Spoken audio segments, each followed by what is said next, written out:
Að mæta hér í brautina brúnn hestur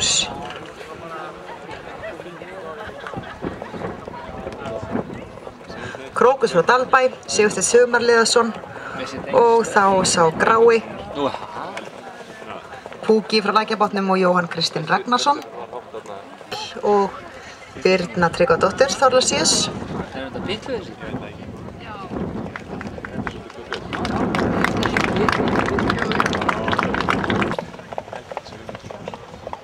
Og þar kemur Krókus á skeiði. Hann hlaut fyrir það 8,0 sem er bassa frá Bakka og spurn frá Dalbæ.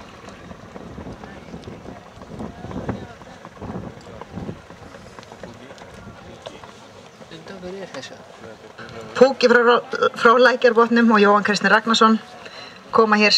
Ræktandi er Þórunn Guðlaugsdóttir og eigandi Guðlaugur H. Kristmunds. Krókus frá Dalbæ, the black one that comes here, is bred and owned by Ari Björn Þórarinsson.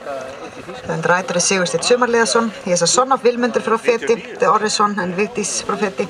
The mother is Flauta frá Dalbæ, daughter of Bassi frá Bakka and Spurn frá Dalbæ.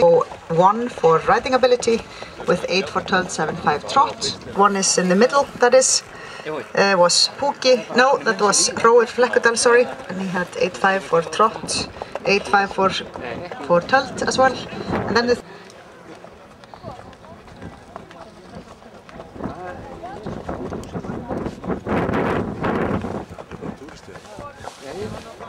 hér kemur Krókus, hefur hlotið fyrir fegurri reið, Vilmundarsonurs.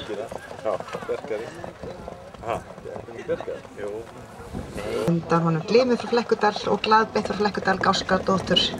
Glymur þessi er undan Pitlu, nokkru sem var með flestir munna kannski eftir. Og Keili frá Miðsitju. Her kemur Krókus frá Dalbæ.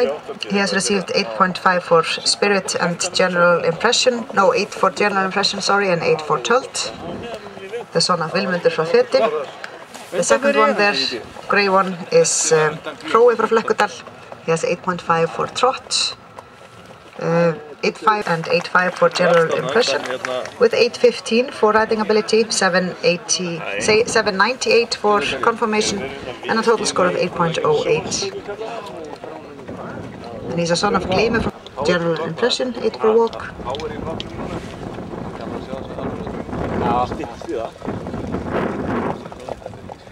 Þetta bara feikna hestur. Hrói had received 7.0 for pace before already. And then comes the black one, Krókus, who also had 8 for pace.